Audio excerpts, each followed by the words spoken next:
Hello, everybody. This is Debo with Debo's Movie Reviews here, and this week's review will be Lethal Weapon 2, starring Mel Gibson as Martin Riggs, Danny Glover as Roger Murtaugh, Steve Cahan as Chief Eddie Murphy, or just Ed Murphy, to not be confused with a comedian,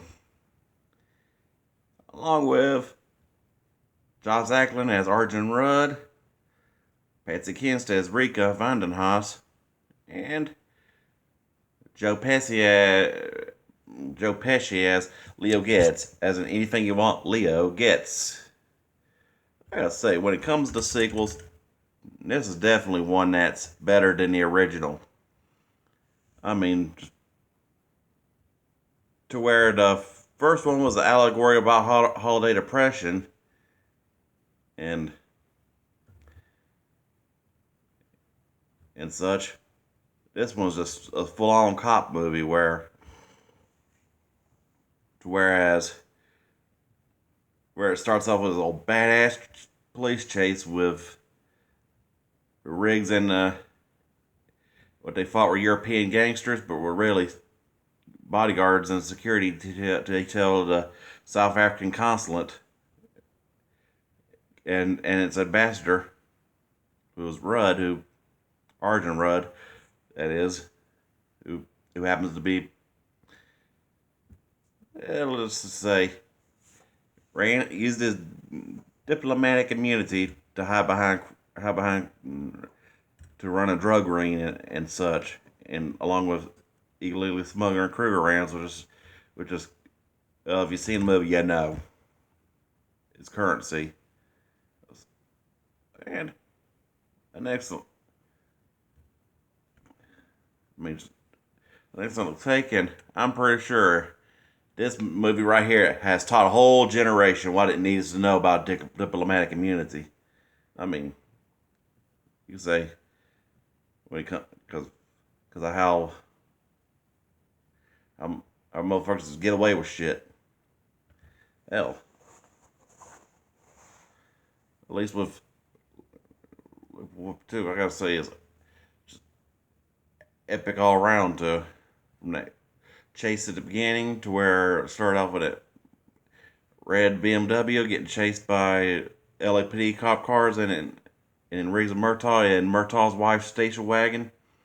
I mean, pretty much badass use of a fucking station wagon. I mean, just or until Riggs wrecked it and all. I mean, it got more than just a darn stripe. I'll say this much. And of course, when the car wrecks and gets that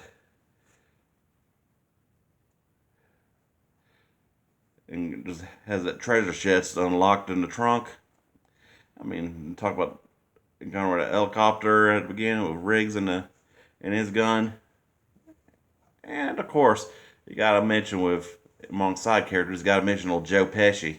I mean, probably one of the best things he's done, given he was brought back for the sequels.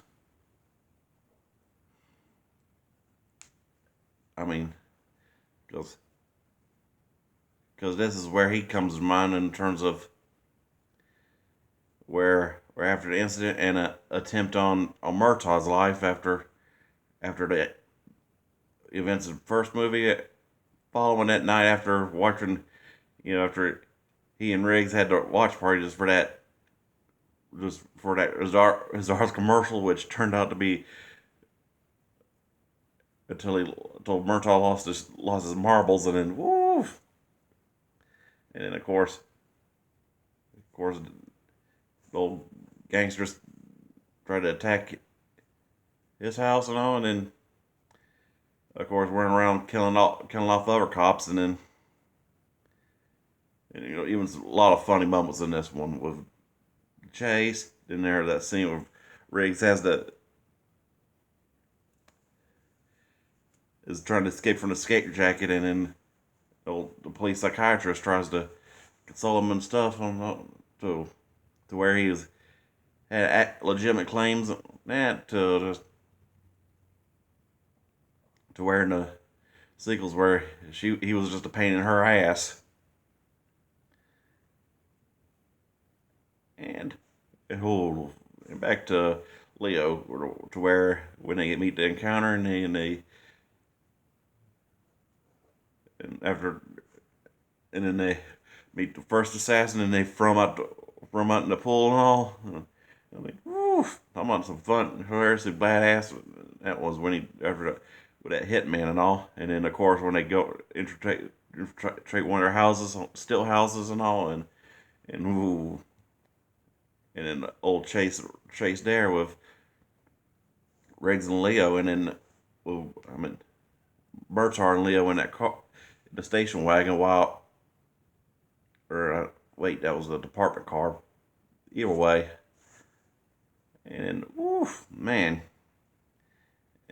And how about that scene with, I mean, just chasing in it, and only to have that gangster get hit the car and then get decapitated by an oncoming surfboard, and and then of course, you gotta mention with the chemistry between Riggs and Miss Vandenhaas.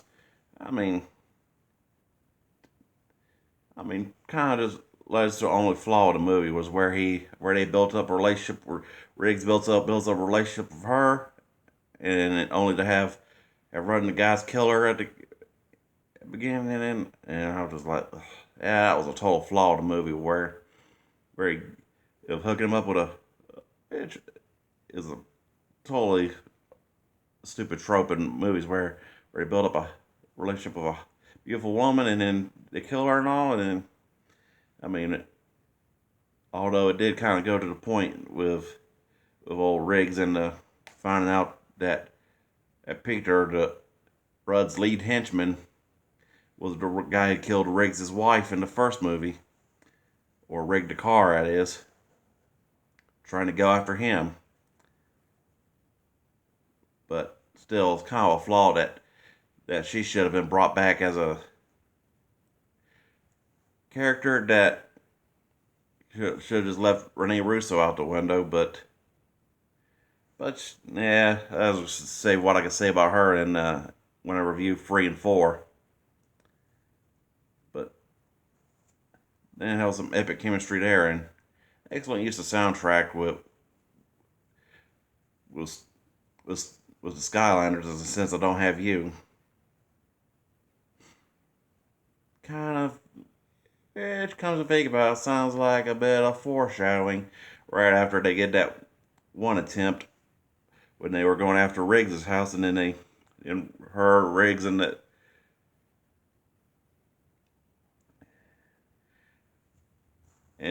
Sam the dog just getting to Riggs's truck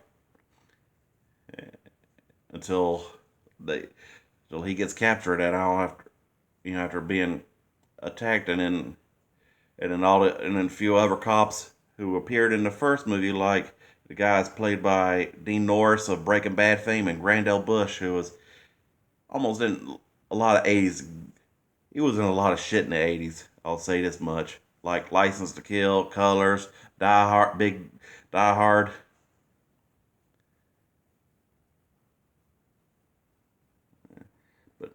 But hey, great actor, and sucks they got killed off in in that sequel along with Asac Schrader. That is. And by that, I mean Dean Norris from Breaking Bad, that is.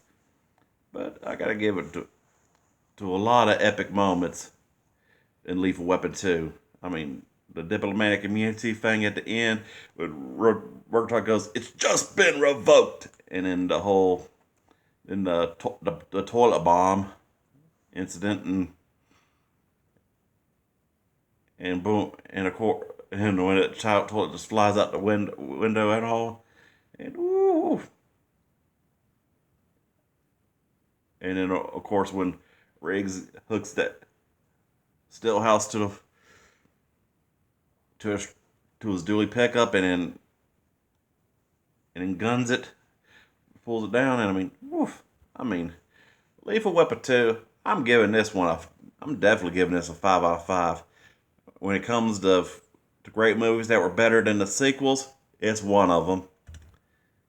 And I mean, it's probably the best one of the franchise. great chemistry between the cast and all. Epic action. I mean, you don't even have to watch the first one. And I mean, you could just start. You just skip the first one and just go straight to this one. And I mean, just as everything from like the car chases, shootouts, even the infamous Leo gets they fuck you monologues from this one. This one being about this first one was about the drive-through, about how he hated tuna, and the whole running joke about tuna in the movie. After while the Murtaughs were boycotting it and all, and then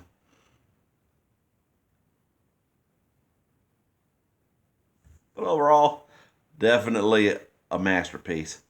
All right, y'all. I hope y'all like, subscribe, like this review, like the movie I reviewed, and then subscribe to my channel and all, and I'll keep dishing them out. All right, y'all. Bye.